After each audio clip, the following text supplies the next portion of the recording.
maganda. Nako, mga kapamilya, mga magulang lalong-lalo na, sunod-sunod na naman ang mga assignments o aralin ng ating mga anak.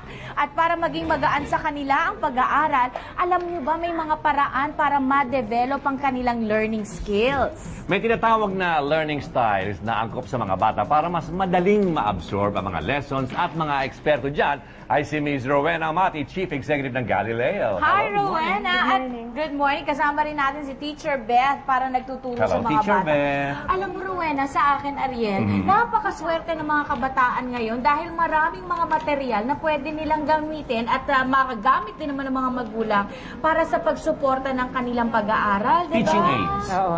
Katulad nito, nilagay lang namin ito dito. Hindi pa namin ini-explain maigi. But they're already playing with it. They're trying to discover different things. Na-e-explore na nila Oo. kaagad. Meron daw tatlong learning styles na ibabahagi tayo, Rowena. So, iba-iba yan. May batang visual, may batang... Pag sabing visual, dapat nakikita nila.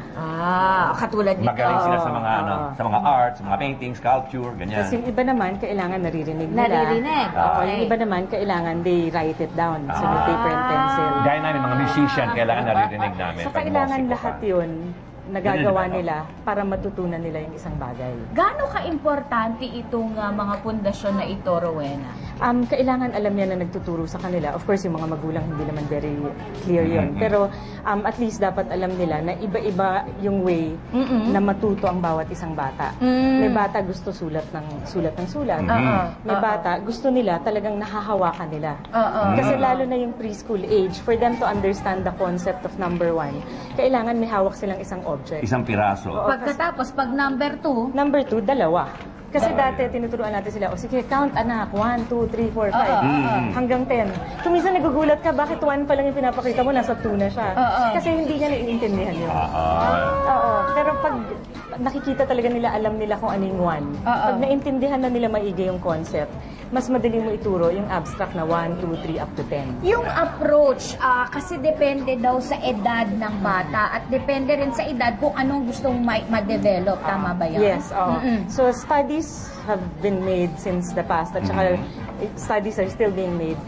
Talagang may appropriate na dapat tinuturo sa bata sa bawat age. Unahin natin yung ages 3 to 5, yung mga papasok ng kinder. Okay, for 3 to 5, a lot of parents will say, kailangan gusto ko matuto na yung anak ko magbasa, ng paragraph, na ganyan. Pero for this age, magsa-start ka muna sa letters, up to 3-letter words.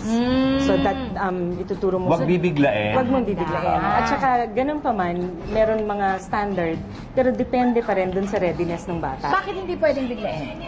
Kasi, talagang may appropriate for bawat age group. Pag pinilit mo, Mararatel o malilito ba? hindi niya Ganon? maintindihan, Hindi mawawalan niya siya ng interest. Mawawalan ng focus. Oo. Ang hirap naman. Hindi ko naman kaya, wag na lang. Ganun, bata, oo. Yung ages 6 to 8, medyo nakapasok na ito sa kinder, grade So, 1 at dun grade sa 2. 3 to 5, natuto na siyang mag-letters, to blend the letters, na nakakabasa na siya ng up to 3, nasusulat na niya yung 3-letter words. So after that, you can go to bigger words. Okay. Na dapat naiintindihan nila yung meaning. So pati yung vocabulary, Madami dinidevelop mo. na. So kung numbers naman, alam na nila yung numbers, let's say 3 to 5 years old, magsisimula yan 1 to 10. Pero kailangan naiintindihan nila up to 30, up to 40, Yan. tapos up to 100. Pag alam mo na yung sequence of numbers, madali na ituloy addition. 9 to 12.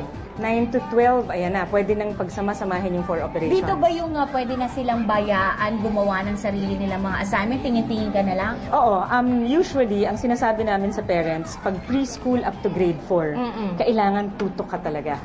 So, titingnan mo talaga Kailangan yung magaling ang homework. teacher talaga. Oo, at saka magaling yung teacher. Alam mo, nabanggit mo yun, Teacher Ariel, paano mo mababalanse? Kasi hindi mo naman alam kung paano ang turo ni teacher pagdating sa bahay. Minsan nag-aaway pa kami mag-ina. Hindi, mami, sabi ni teacher ganito. Kung anong sabi ni teacher, papakinggan Kung mo. ano Oo, yung then sabi isusupport ni mo na lang teacher. yun. Parang para sa mag-asawa ko. Ano sabi ni mami, yun ang tama. May ganon. Ito kasi, ang nangyari sa akin na, Rowena, nung maliit ako, pinagagana ng tatay ko yung utak ko. Paging sa pagbabasa, alam mo ba kaya favorite ko yung Chinese movies nung araw kasi sila Chinese lang. Binabasa mo yung... Oo, sila lang ang may subtitle. So, kailangan, sabi ng tatay ko, mabilis ka magbasa bago magbago yung mga nakalagay Yun dyan. ang importante. Marami tayong pwede gawin sa bahay to develop all these. Kasi Kasi ngayon, yung parents, they bring them to enrichment programs. Yan, nakakatulong. Katulad yung amin kasi Galileo. Pero at home, what you can do is, pag table setting mo sila, bilangin nila ilan kayo sa family, yun yung plates na ilalagay nila. Kung 5 kayo, 5 plates. Kahit sa mga, Oo, dapat kahit may sa bahay. practical application. Oo. Then, nasa kotse kayo. Babasahin nila yung mga sign. That's sight reading Na yun. formang laro. Oo, formang laro. Ayun. Naku. Ikaw, Ariel, meron ka pa ba idadagdag na tanong kay Rowena? Wala, alam ko na lahat eh. Ito bang mga nakikita natin na bibili sa mga department store, mga bookstores? Oo, there are a lot of things available in the bookstores. Or they can make and it, toy stores. yung pwede Yeah, they can gumawa also ng make, like ito, papakita mo lang, let's say 3 yung number, 1 and 2. Okay. Tapos ito, favorite ng bata to kasi it shows Parang them balance, which is- Parang oo, balance which is- on one Ano side. yung addition? Pakita ko ha. Ayan. Pwede pa ba mag-demo si Rowena? Naku, kulang tayo sa oras. Oo Sige, nga ipapakita na lang ni Rowena sa mga bata kung sige. paano gagamitin. Ayan. Pero as she said, na-explore Ito yung na daw heavier. po. Ang sa akin naman natutunan, Ariel, hindi dapat pressure which is heavy. ang pag-aaral sa mga bata. Dapat fun din naman para hindi mawala ng gana. Diba? Ayan. Gawin yung exciting yung pag-aaral ng mga bata. Hindi parang parusa. Mag-aaral ka! Parang parusa. Gawin yung fun ang pag-aaral and yung bata ang magkukusa maging interesado sa pag-aaral.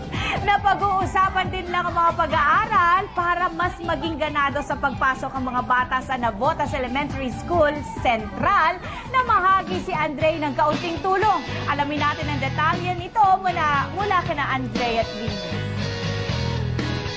Maraming salamat sa mag-partner, sexy si Winnie Cordero at batang-batang